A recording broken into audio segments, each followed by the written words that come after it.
Assalamualaikum warahmatullahi wabarakatuh. Halo pemirsa cerita inspiratif dimanapun Anda berada. Salam sejahtera untuk kita semuanya.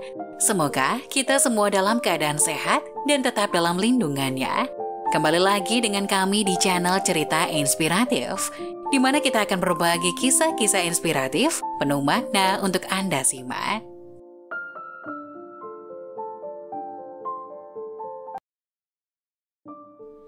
14 dosa orang tua terhadap anak yang dibenci Allah Subhanahu wa Ta'ala. Tidak hanya anak yang bisa durhaka kepada orang tua, tapi bisa juga berlaku sebaliknya, bahwa ada orang tua yang durhaka kepada anak.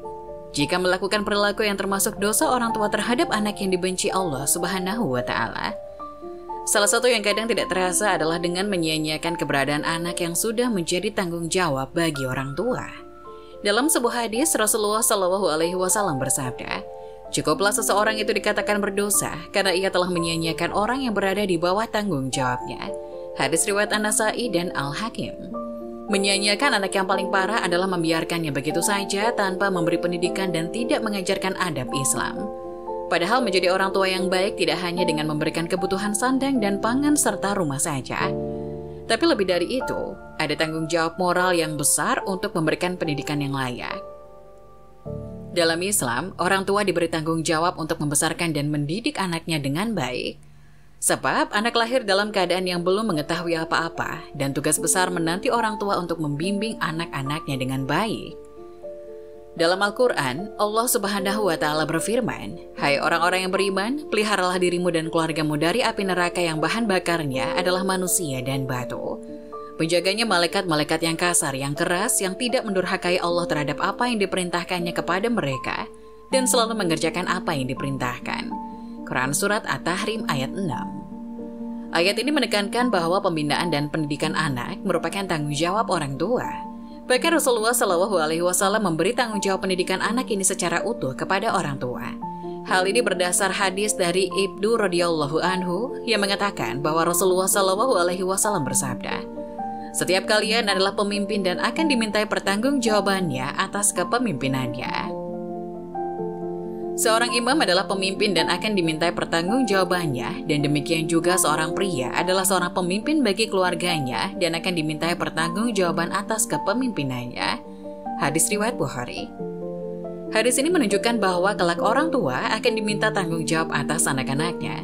Ini tidak bisa dialihkan begitu saja kepada orang lain, misalkan kakek nenek, saudara, atau bahkan penitipan anak. Sebab saat terdapat kesalahan saat mendidik anak, hal tersebut sudah termasuk ke dalam dosa orang tua terhadap anak. Keberadaan orang lain dalam hal ini sekolah hanya membantu transfer ilmu, karena sejatinya hal tersebut harus berada di bawah pengawasan orang tuanya. Menurut penelitian yang dipublikasikan di Jurnal Ilmu Pemerintahan dan Sosial Politik, yang dikeluarkan oleh Universitas Medan Area, setiap orang tua harus memiliki persepsi bahwa dalam mewujudkan kepribadian dan pendidikan anak, kedua orang tua harus lebih terlibat di dalamnya. Pendidikan yang diberikan oleh orang tua kepada anaknya merupakan pendidikan yang akan selalu berjalan seiring dengan pembentukan kepribadian anak, dan bukan hanya dalam pemenuhan materi saja. Ada banyak tanggung jawab orang tua terhadap anak yang lainnya. Namun intinya adalah selama kebutuhan anak untuk tumbuh dan berkembang dari segi fisik, emosional, pengetahuan, dan juga rohaninya terpenuhi dengan baik, berarti orang tua telah menunaikan kewajibannya. Anak dituntut untuk tidak durhaka terhadap orang tua, sebab ridha Allah Subhanahu wa Ta'ala berasal dari ridho orang tua. Namun siapa sangka bahwa terdapat dosa orang tua terhadap anak juga yang dibenci Allah Subhanahu wa Ta'ala. Berikut ini adalah beberapa dosa orang tua terhadap anak yang harus dihindari. 1. Tidak memberikan kebutuhan dasar. Kebutuhan dasar anak seperti makanan, pakaian, dan tempat tinggal yang layak penting untuk dipenuhi oleh orang tua. Anak yang diabaikan kebutuhan dasarnya mungkin akan mengalami malnutrisi, keterlambatan pertumbuhan, atau masalah kesehatan lainnya. 2. Mengabaikan kebutuhan emosional. Dosa orang tua terhadap anak termasuk juga mengabaikan kebutuhan emosional anak dan tidak memberikan kasih sayang atau dukungan. Ini dapat mengakibatkan masalah kesejahteraan emosi seperti rendah diri, depresi, atau masalah perilaku. 3. Bersikap kasar. Bersikap kasar pada anak adalah salah satu dosa orang tua kepada anak yang paling dibenci oleh Allah. Saat menemukan perilaku anak yang tidak disukai, jangan tunjukkan sikap kasar. Hendaknya nasihatilah dengan lembut dan tetap penuh kasih sayang. Sebab Rasulullah Shallallahu Alaihi Wasallam melarang berperilaku kasar pada anak, apalagi sampai menghina dengan sebutan yang buruk dan memanggil nama yang tidak sesuai dengan nama anak tersebut. Bisa jadi hal tersebut membuat anak terluka dan merasa sakit hati. 4. Melakukan kekerasan fisik. Berkata kasar saja tidak boleh, apalagi melakukan kekerasan fisik. Memukul, menampar, atau melakukan tindakan kekerasan lainnya terhadap anak merupakan dosa orang tua terhadap anak yang sangat penting dihindari. Karena kekerasan fisik dapat meninggalkan trauma jangka panjang dan cedera fisik pada anak. 5. Menghina anak. Menghina, mengejek, atau mengintimidasi anak juga sebaliknya jangan dilakukan oleh orang tua. Ini dapat merusak harga diri anak dan meningkatkan resiko masalah kesejahteraan emosi di masa depan. 6. Melecehkan. Melakukan tindakan-tindakan seksual tidak pantas dengan anak adalah dosa orang tua terhadap anak yang pastinya dibenci Allah. Begitu juga jika membiarkannya terpapar dengan konten seksual, ini dapat meninggalkan trauma mendalam dan mengakibatkan masalah psikologis jangka panjang. 7. Pilih kasih terhadap anak-anak. Orang tua yang memiliki anak lebih dari satu sangat tidak dianjurkan untuk menunjukkan rasa pilih kasih. Maksudnya tidak diperbolehkan menunjukkan rasa kasih sayang berlebih hanya pada satu atau beberapa orang dengan tidak memberi perhatian yang sama pada yang lainnya. Ini termasuk dosa orang tua terhadap anak yang besar, karena dapat menyebabkan kecemburuan pada anak. Padahal Rasulullah Shallallahu Alaihi Wasallam saja memerintahkan untuk berlaku adil apalagi pada anak. Ini juga bisa berpotensi putusnya tali silaturahim antar sesama anak. Dengan memberikan perlakuan yang berbeda atau lebih baik kepada satu anak dibandingkan dengan anak lainnya, bukan hanya menyebabkan perasaan cemburu, tapi juga konflik antar saudara. 8. Membanding-bandingkan. Meski terkesan sepele, nyatanya membandingkan anak termasuk dosa orang tua terhadap anak. Sebab tidak ada seorang pun yang ingin dibandingkan, baik dengan saudaranya sendiri, bahkan jika harus dibandingkan dengan orang lain. Kebiasaan tersebut akan menimbulkan perasaan rendah diri pada anak. Dirinya akan tumbuh menjadi orang yang tidak percaya diri dan merasa tidak mampu melakukan sesuatu. Padahal tidak semua orang memiliki kemampuan yang sama, bahkan pada anak kembar sekalipun. 9. Mengekang kebebasan. Membiarkan anak bermain adalah salah satu hal yang sangat penting dalam masa pengenalan lingkungan. Ini juga akan mendukung masa tumbuh kembangnya secara optimal. Membatasi dengan mengekang kebebasannya termasuk dalam dosa orang tua terhadap anak.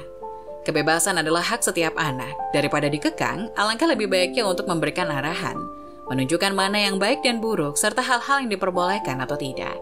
Ini akan memberikan anak kesempatan untuk belajar dan juga mengekspresikan diri dengan baik. 10. Memaksakan pilihan. Sebagai orang tua, sebaiknya tidak memaksa anak untuk mengikuti pilihan karir, pendidikan, atau kehidupan yang tidak sesuai dengan keinginan atau kapasitas mereka. Ini dapat menyebabkan kekecewaan, stres, dan konflik antar orang tua dan anak. 11. Mendoakan keburukan. Berdoa bukan hanya di setiap selesai mengerjakan ibadah saja. Bahkan setiap ucapan yang keluar dari mulut orang tua semuanya bisa dikatakan sebagai doa. Kadang orang tua tidak sadar mendoakan keburukan pada anak, apalagi saat anak tidak menurut atau berkelakuan tidak baik. Inilah pentingnya menjaga lisan, apalagi saat berubah status sebagai orang tua terlebih ibu. Apa yang diucapkan dari mulut bisa menjadi doa dan lebih mudah untuk dikabulkan. Ada baiknya saat marah, menarik waktu untuk sendiri daripada mengomel dan malah mendoakan keburukan bagi anak. 12. Tidak memberi pendidikan. Salah satu tanggung jawab orang tua kepada anak adalah memberikan pendidikan yang layak. Sebab anak harus tumbuh dengan mendapatkan baik sebagai bentuk kasih sayang orang tua terhadap anak. Tidak melulu memenuhi keinginan fisik, kebutuhan otak dan hatinya pun harus diperhatikan. Memberikan pendidikan juga tidak dibatasi dengan memasukkannya ke sekolah. Saat berada di rumah pun, orang tua harus memberi contoh dan belajar bersama meski merasa sangat sibuk. Dengan memberi pendidikan yang layak, orang tua telah bertanggung jawab mempersiapkan masa depan anak. 13. Membiarkan anak berada di lingkungan berbahaya. Salah satu yang termasuk dosa orang tua terhadap anak adalah membiarkan anak berada di lingkungan yang penuh dengan penyalahgunaan zat, kekerasan, atau tindak kriminal. Lingkungan yang berbahaya dapat mengakibatkan trauma dan pengaruh negatif bagi perkembangannya. 14. Tidak mengarahkannya dengan benar. Tidak memantau atau mengawasi aktivitas anak terutama dalam situasi yang berpotensi berbahaya juga bisa jadi kesalahan orang tua kepada anak. Kurangnya pengawasan dapat meningkatkan resiko kecelakaan, cedera, atau tindakan berbahaya lainnya bagi anak. Dengan mengetahui dosa orang tua terhadap anak, diharapkan para orang tua dapat menghindarinya dan dapat memenuhi kewajibannya tersebut dengan baik. Semoga Anda terhindar menjadi orang tua yang durhaka kepada anak. Iya, dengan selalu memberikan kasih sayang, serta penuhi kewajiban yang perlu ditunaikan sebagai orang tua.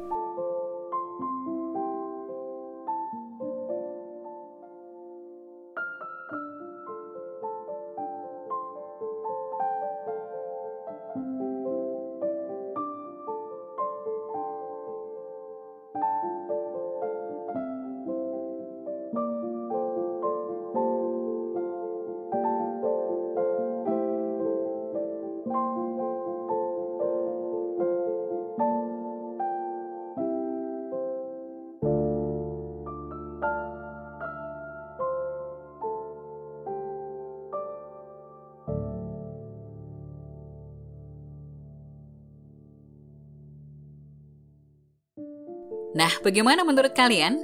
Jangan lupa tulis pendapat kalian di kolom komentar ya. Wassalamualaikum warahmatullahi wabarakatuh.